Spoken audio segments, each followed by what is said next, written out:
Assalamualaikum warahmatullahi wabarakatuh. Pertama-tama mari kita menjadikan puji dan syukur kita kepada Allah Subhanahu wa taala. Jadi terima kasih atas kesempatan yang telah diberikan. Jadi pada kesempatan kali ini saya akan menjelaskan materi yang berkaitan dengan analisis kompleks. Jadi untuk materi analisis kompleks ini yang bagian pertama yang akan saya jelaskan itu berkaitan dengan bilangan kompleks. Jadi untuk bilangan kompleks dalam materi ini yaitu ada yang perlu teman-teman pahami, yaitu bilangan imajiner dan bilangan real. Jadi untuk bilangan kompleks bentuknya biasanya A ditambah BI. Kemudian yang perlu teman-teman pahami yaitu bagaimana operasi pada bilangan kompleks itu sendiri. Ya. Untuk mengefisienkan waktu, langsung saja kita masuk ke materi.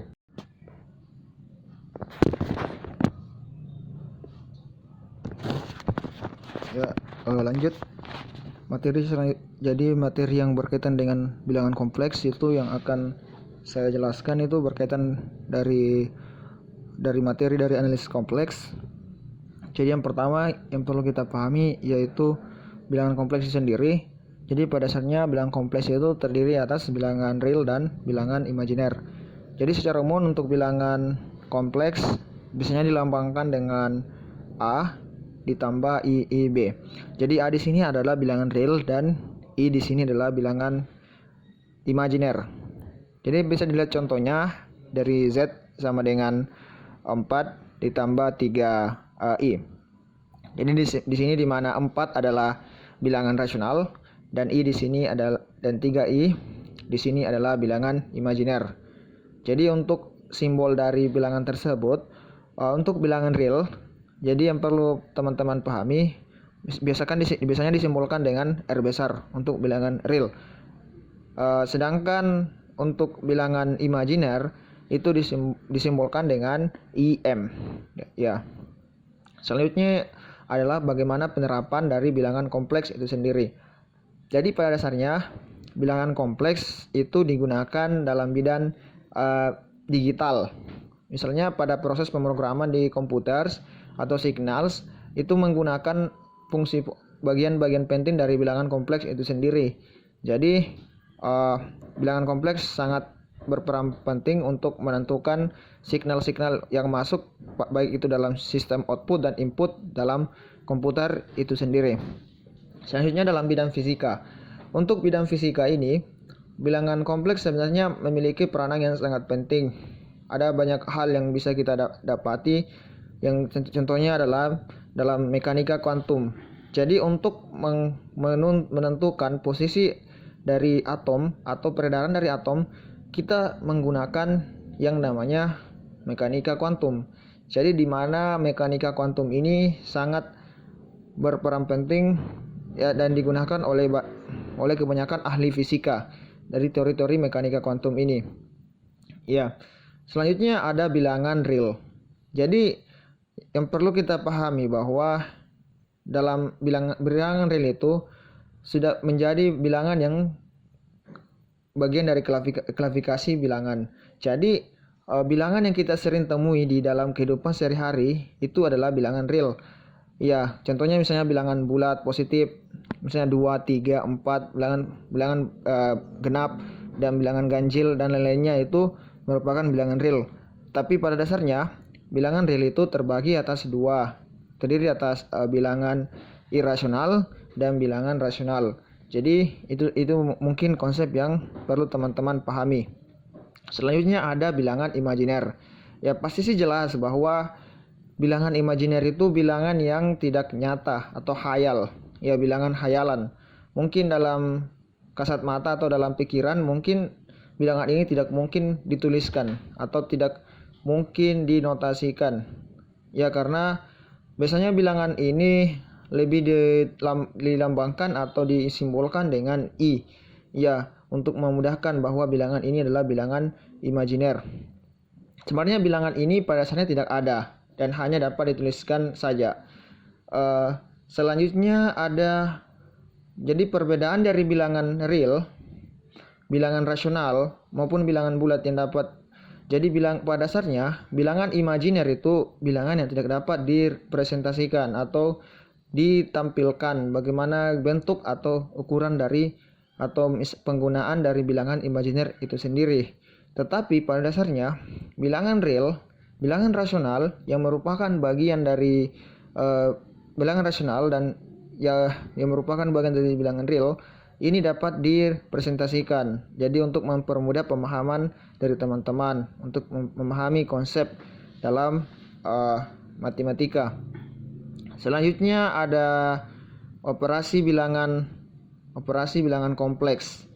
Jadi pada dasarnya hampir sama dengan operasi-operasi yang kita temui dalam matematika, yaitu penjumlahan, pengurangan, perkalian, pembagian, dan sebagainya. Tapi mungkin untuk operasi bilangan kompleks ini, operasinya bisa dibilang tidak terlalu susah. Yang penting teman-teman sudah memahami konsep dasar dari operasi yang ada di matematika di SMP ataupun operasi aljabar. Ya, yang pertama kita bisa lihat di sini ada operasi penjumlahan. Ya, bisa dilihat bagaimana operasi penjumlahannya. Intinya teman-teman harus pahami bahwa untuk bilangan kompleks itu bentuknya A ditambah BI. Di sini ada penjumlahan 3 ditambah 4I dan 2 dikurang 8I. Di mana 3 di sini adalah bilangan real dan 4I di sini adalah bilangan imajiner. Jadi untuk kita bisa lihat proses penjumlahannya ya berada di layar kaca. Jadi untuk proses penjumlahannya itu kita tinggal menjumlahkan yang memiliki suku yang sama atau memiliki bentuk yang sama. Jadi di sini ada konstanta 3 dan 2, jadi kita tinggal jumlahkan konstantanya. Terus kita jumlahkan antara yang memiliki variabel imajiner dan yang 4i dan 8i tinggal dikurangkan. Jadi kita mendapatkan bentuk yaitu 5 dikurang 4i. Jadi mungkin begitu untuk operasi penjumlahannya. Untuk yang operasi pengurangan sebenarnya sih hampir sama dengan operasi penjumlahan, cuma di sini dia menggunakan konsep dari pengurangan itu sendiri. Yang perlu kita pahami, ya kita bisa lihat kita punya 6 di sini dan ada 3 sebagai konstantanya dan ada 3i dan 2i dan yang merupakan bilangan imajiner. Jadi kita tinggal lakukan operasi sehingga kita dapatkan 3 ditambah 5i. Ya mungkin itu saja dari operasi penjumlahan dan pengurangan. Jadi sebenarnya ada operasi perkalian dan pembagian, cuma saya lebih jelaskan yang lebih singkatnya saja. Selanjutnya kita masuk ke contoh soal bilangan kompleks. Jadi untuk contoh soalnya, misalnya kita punya di sini, tentukan bagian real dan imajiner dari bilangan kompleks berikut. Jadi untuk bagian real yang perlu teman-teman pahami di sini kan ada 3, ini adalah bagian dari real dan bagian dari imajiner yaitu sama dengan 2i. Ya mungkin itu saja. Ya terima kasih. Itulah tadi materi yang sempat saya bawakan mengenai dari analisis kompleks. Jadi intinya yang perlu teman-teman pahami yaitu bagaimana pengoperasian dalam analisis kompleks. Jadi apabila teman-teman sudah memahami materi dasar dari aljabar, yaitu penjumlahan, pengurangan, perkalian, dan pembagian, maka itu akan memudahkan teman-teman. Intinya yang perlu yang teman-teman harus pahami yaitu mengenai bilangan imajiner dan bilangan real. Ya, mungkin itu saja materi yang sempat saya bawakan. Terima kasih. Assalamualaikum warahmatullahi wabarakatuh.